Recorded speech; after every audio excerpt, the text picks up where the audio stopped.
स्तुति महिमा ईशु प्रभु जी, गाते आते हैं तुझ पास, जीवन जल के प्यास, एक ही तू है आस, जग निर्माता मुक्तिदाता, जीवन जल देखा, जीवन जल देखा, जीवन जल देखा। हमारे प्रभु यीशु मसीह के पवित्र नाम पर आप सभी लोगों को नमस्कार। Living waters gospel broadcast Mumbai में रेडियो सेवा है। इसके बारे में कुछ बोलने के लिए हमको ये अवसर मिला, इसके लिए हम प्रभु का धन्यवाद करते हैं। भाई हेरोल्ड मैग्रेगर न्यूजीलैंड से आए हुए एक मिशनरी थे। 1953 में जब वो हिंदुस्तान को आया, उनके दिल में परमेश्वर ने ये बोझ डाला कि रेडियो के द्वारा हिंदुस्तान के लोगों को सुसमाचार सुनाए। वो समय में रेडियो सिलोन बहुत प्रसिद्ध था। 95% लोग उससे सुनते थे। सिलोन रेडियो के साथ 5 बरस का उसने कॉन्ट्रैक्ट दस्तखत किया। उन 5 बरस में परमेश्वर ने जो सब ज़रूरतें उनको दिया, अर्थात आज तक भी 2013 तक वो कर रहा है। इसके लिए परमेश्वर का स्तुति हो। परमेश्वर ने अद्भुत रीति से शुभ संदेश टीवी का पहचान कर दिया ताकि उसका सेवा आगे बढ़े। इस टीवी के माध्यम से जो प्रोग्राम हो रहा है उसके लिए आप पारिवारिक और कलीसिया में इसमें प्रार्थना में उठाए ताकि बहुत लोग उद्धार पाए। परमेश्वर ने आप सबको आशीष दे। आमीन। जीवन जल कार्यक्रम देखने वाले सभी दर्शकों को जगत के उद्धारकर्ता प्रभु यीशु मसीह के पवित्र नाम में नमस्कार। यूहन्ना अध्याय 7 और 37वें पद में पवित्र शास्त्र वचन में ऐसा लिखा हुआ है कि यीशु ने लोगों को पुकार कर कहा, यदि जो कोई प्यासा है वह मेरे पास आकर पिए। जो कोई मुझ पर विश्वास करेगा उसके हृदय से जीवन की जल की नदियाँ बह निकलेगी। क्या आप जीवन में प्यासे हैं? क्या आप सच्चाई की तलाश में हैं? प्रभु यीशु मसीह आपकी प्यास को बुझाना चाहते हैं, आपके सवालों का जवाब देना चाहते हैं। तो आइए परमेश्वर के संदेश को सुनने से पहले अपने मनों को तैयार करें और इस मधुर संगीत का आनंद उठाएं।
सीधे मार्ग में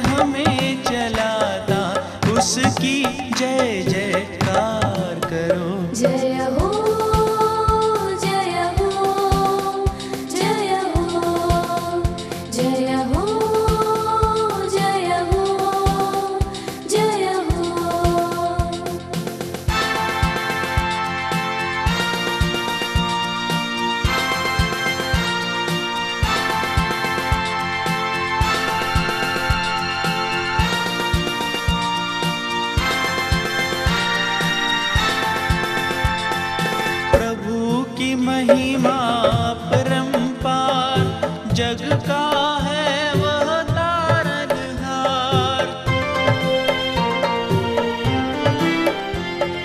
प्रभु की महिमा परंपार, जग का है वह तारनहार। मानो उसे अपना आधार, मानो उसे अपना आधार।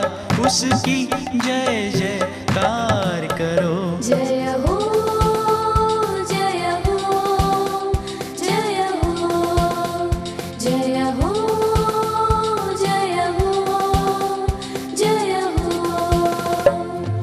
पावन है वो प्रभु हमारा, उसकी जय जयकार करो।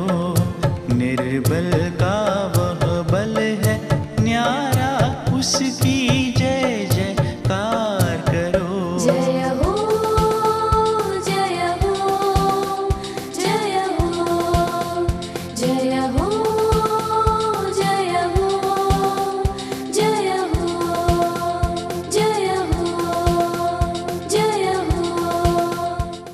जीवन जल कार्यक्रम देखने वाले सभी दर्शकों को हमारा नमस्कार।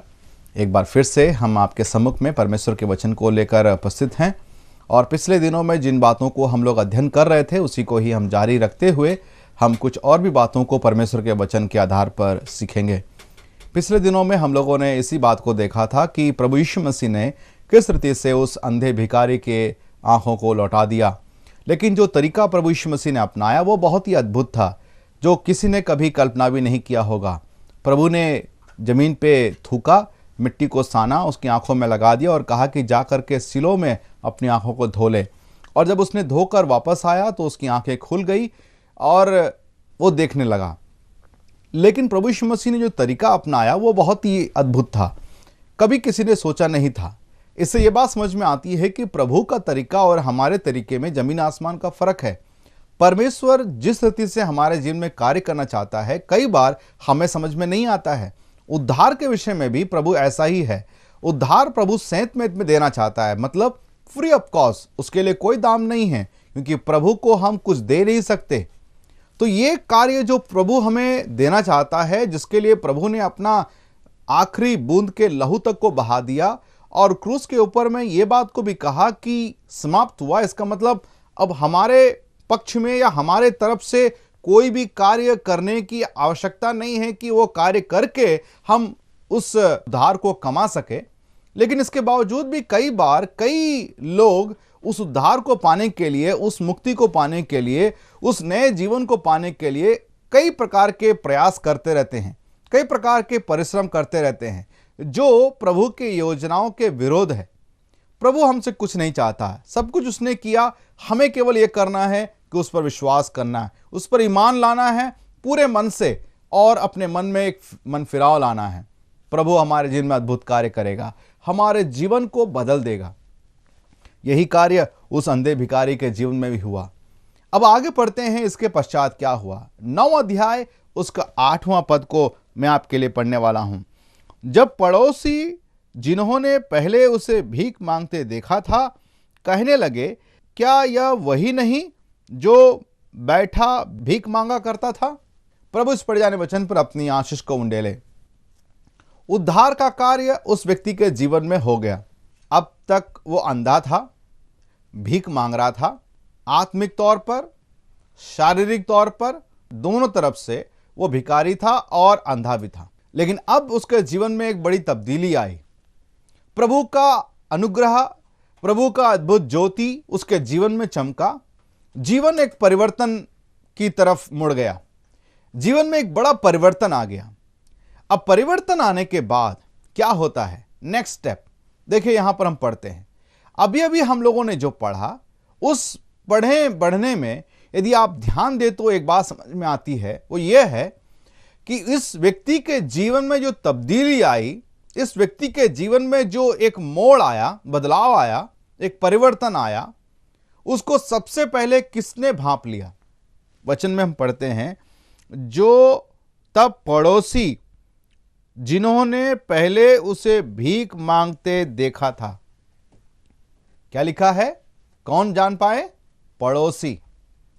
प्यारे मित्रों, यदि वाकई में प्रभु यीशु मसीह के उद्धार के अनुभव को आप अपने जीवन में लिए हैं, यदि प्रभु आपके जीवन का राजा है, तो यकीनन ये बदलाहट, ये आपके जीवन का परिवर्तन आपके पड़ोसी लोग जान पाएंगे। आप जहां कहीं रहते हैं, आप जिस नगर में रहते हैं, जिस बस्ती में रहते हैं, जिस गांव में रहते हैं, उस जगह के पड़ोसी लोग, आपके साथ में नौकरी करने वाले, आपके साथ में पढ़ने वाले, आपके अड़ोस पड़ोस में रहने वाले लोग जान पाएंगे कि आपके जीवन में परिवर्तन आया है। क्यों आया परिवर्तन? कैसे आया परिवर्तन? क्योंकि आपके दिल में अब कौन बन गया है राजा?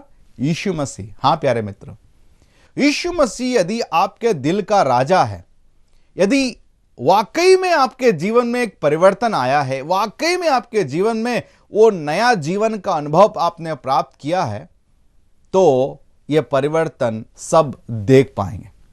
आपके बोली बातचीत, लोगों के साथ में आपका व्यवहार, लोगों के साथ में जो भी आपका संबंध था, वो तमाम चीजों में एक बड़ा परिवर्तन देखने को मिलेगा। लोग भांप लेंगे, ये पहले का जैसा व्यक्ति नहीं है, पहले के जैसे चाल चलन को नहीं चलता है, पहले जैसा इसका जीवन था, जैसा इसका व्यवहार था, अब बड़ी तब्दीली आई है। मैंने कई लोगों के जीवन में इस बात को देखा है। मैं अपने जीवन के बारे में बता सकता हूं। प्रभु में जब मैं आया, प्रभु से पहले जो था, दोनों में जमीन और आसमान का फर्क है। और यह बात मेरे मित्रों ने, मेरे परिवार के लोगों ने, मेरे अड़ोस पड़ोस के लोगों ने, अनेक लोगों ने भांप लिया कि यह व्यक्ति के जीवन में एक बड़ी तब्दीली आई है। और यह तब्दीली तब होती है जब वाकई में आप अपने जीवन में सच्चे मन फिराव को अपनाते हैं। यह कोई आर्टिफिशियल नहीं है, कोई बना बनाई चीजें नहीं है कि चलो भाई आज से मैं अपने जीवन में एक नया मोड़ लेकर के आता हूं, मैं कोशिश करूंगा कि अपने बोली बातचीत को कंट्रोल करूं, मैं अपने व्यवहार में कंट्रोल लाऊं, मैं लोगों के साथ में अलग ही रीति से व्यवहार करूं। ये आप नहीं कर रहे हैं, ये कोई एक्टिंग नहीं है, ये कोई प्रकार का अभिनय नहीं है, ये ऑटोमेटिकली होता है। कैसे? जब आपके दिल का राजा प्रभु यीशु मसीह बन जाता है, जब वाकई में आपके जीवन में मन फिराव आता है, लोग भांप लेंगे कि आपके जीवन में परिवर्तन आया है। तो सवाल यह है कि क्या ऐसा अनुभव आपने पाया है? क्या वाकई में आपके जीवन में ऐसा परिवर्तन है? यदि ऐसा नहीं है तो जरा सोचने वाली बात है। वो कौन सा दिन था जब आपने अपने जीवन में उस नए जीवन के अनुभव को प्राप्त किया, उस एक नया जन्म प्राप्त करने का अनुभव को प्राप्त किया? वो कौन सा तारीख था? क्या आपको याद है? आप बोलेंगे कि शायद मेरा बपतिस्मा का दिन। बपतिस्मा की बात मैं नहीं कर रहा हूं। आप बोलेंगे शायद मैं जब बड़ा हो गया। नहीं, मैं उसकी बात भी नहीं कर रहा हूं। आप बोलेंगे जब मैं अपने बोली बातचीत को छोड़ दिया, पहले मैं बहुत सारा सिगरेट पीता था, आजकल मैं कम पीता हूं। मैं पहले बहुत गालियां बकता था, आज मैं कम गालियां बकता हूं। मैं पहले बहुत सारी बुरी आदतों में पड़ा हुआ था, आजकल मैं थोड़ा कम करता हूं। कई लोग ऐसा ही करके सोचते हैं कि उसके जीवन में परिवर्तन आया है। नहीं मेरे प्यारे मित्र, ये गलत धारणाएं हैं। परिवर्तन मतलब बिल्कुल एकदम पलट जाना। जिस रास्ते में आप जा रहे हैं वहां से आप सीधा यू टर्न मारते हैं, सीधा यू टर्न, और सीधा परमेश्वर के मार्ग में ले चलते हैं। बिल्कुल परिवर्तन, बिल्कुल उनके जीवन के हर क्षेत्र में आप उस परिवर्तन को अनुभव कर पाते हैं। अगर आप दूसरा कुरिन्थियों की पत्री 5वां अध्याय उसको 17 पद को यदि आप पढ़ेंगे, वहां पर इस बात को हम पढ़ते हैं कि जो प्रभु यीशु मसीह में है वह नई सृष्टि है, पुरानी बातें बीत गई हैं, देखो वे सब नई हो गई हैं। ये नई हुई इसलिए क्योंकि वो व्यक्ति प्रभु यीशु मसीह में है। और वही बात यहां पर भी हम पाते हैं। यह व्यक्ति कल तक जैसा था, व्यवहार जैसा था, जीवन जैसा था, जिस भी ढंग से वो जी रहा था, आज उसके जीवन में बड़ी तब्दीली आई। उसका कारण यह था क्योंकि उसने अपने जीवन को प्रभु के हाथों में सौंप दिया। परिवर्तन हो गया, प्रभु से मुलाकात, पूरा जीवन बदल गया, प्रभु के साथ में आमना सामना, जीवन में तब्दीली, ये डेफिनेटली होता है। यदि नहीं हुआ है आपके जीवन में तो आज ही सही समय है आप अपने जीवन में उस परिवर्तन को लाने का। आज ही अपने जीवन में एक सच्चे मन से प्रभु से विनती करने का और क्षमा मांग करके प्रभु के साथ में एक सही रिलेशन को बनाने का, एक सही संबंध को स्थापित करने का, यही आज का दिन है प्यारे मित्र। कल की उम्मीद ना करें, आज ही आप जरा सोचें। यहां पर हम देखते हैं कि उसके अड़ोस पड़ोस के लोगों ने भांप लिया कि उसके जीवन में एक बड़ी तब्दीली आई। क्या तब्दीली आई? उसका जीवन ही बदल गया, चाल चलन बदल गया, व्यवहार बदल गया, उसके रंग ढंग बदल गए, उसका पूरा जीवन का शैली ही बदल गया। ये परमेश्वर ने उसके जीवन में किया है। लेकिन अगर आप आगे पढ़ेंगे तो एक और बात समझ में आती है, और वो ये है, देखिएगा 9 पद में लिखा है, कितने ने कहा यह वही है, औरों ने कहा नहीं परंतु उसके समान है। उसने कहा मैं वही हूं। किसने? उस भिखारी ने कहा मैं वही हूं, मैं वही हूं। इसका मतलब क्या है? इसका यदि आप अंग्रेजी में या कहा जाए इसका जो मूल जो शब्द में या वाक्य में लिखा गया है, यदि आप उस पद को पढ़ेंगे तो इसका मतलब होता क्या है कि आज भी मैं शारीरिक तौर पर वैसा ही हूं, आंखें तो ठीक हो गई, बाकी तो वैसा ही है, लेकिन जीवन बदल गया है। प्यारे मित्र, आज दुनिया में बहुत सारे लोग हैं जो प्रभु यीशु मसीह से संबंध कहने से उनके मन में यह धारणा रहती है कि यदि मेरे जीवन में प्रभु है तो कभी बीमारी नहीं आएगा, यदि प्रभु है मेरे जीवन में कभी दुख नहीं आएगा, यदि प्रभु मेरे जीवन में है तो मैं कभी असफल नहीं होऊंगा, यदि प्रभु मेरे जीवन में है तो मुझे कोई प्रकार की चिंता नहीं होगी, यदि प्रभु मेरे जीवन में है कोई प्रकार की कमी घटी नहीं होगी। इस तरह का परिवर्तन की अपेक्षाएं लोग करते हैं। यदि असफलताएं हो रही हैं, बीमारियां आ रही हैं, कमी घटी आ रही है, परेशानियां आ रही हैं, कई उलझनें आ रही हैं, तो उनको लगता है कि अब भी प्रभु के साथ में मेरा संबंध नहीं है, या प्रभु का उद्धार का अनुभव मेरे जीवन में नहीं है, प्रभु के साथ में मेरा सही संबंध नहीं है। लेकिन ये उसका आधार नहीं है प्यारे मित्र। बाइबल में हम कई संदर्भों में पाते हैं कई बड़े बड़े प्रभु के महान लोगों के बारे में जो कई प्रकार के बीमारियों से ग्रस्त थे, कई प्रकार से मुश्किलों से होकर गुजरना पड़ा, कई प्रकार की कठिनाइयों से होकर गुजरना पड़ा। परमेश्वर कभी भी ऐसा वादा नहीं करते हैं कि एक व्यक्ति जब पूरी रीति से प्रभु को अपना जीवन दे देता है और प्रभु को अपने जीवन का स्वामी और प्रभु बना लेता है तो उसके जीवन में कभी कोई भी प्रकार की कमी घटी नहीं होगी, ऐसा प्रभु कभी नहीं कहा। कभी बीमारी नहीं होगी, ऐसा भी नहीं कहा।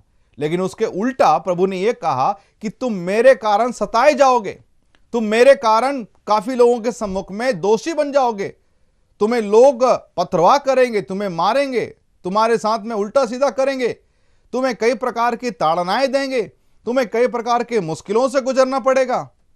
प्यारे मित्रों, परमेश्वर का ये जो वचन है हमें समझना जरूरी है। यहां पर इस व्यक्ति के मुंह से निकला गया वचन का इसका मतलब यह है कि मैं कोई भौतिक तौर पर मेरे जीवन में कोई तब्दीली तो नहीं आई है, मैं वैसा ही हूं, लेकिन मेरे जीवन में जो परिवर्तन आया है वो आनंद और वो शांति जिसको पाने के लिए लोग करोड़ों रुपया खर्चा करने को तैयार हैं, और वो मैंने प्रभु यीशु मसीह को पाने के बाद पा लिया है, जो दुनिया के लोग कोई मुझे दे नहीं सकता।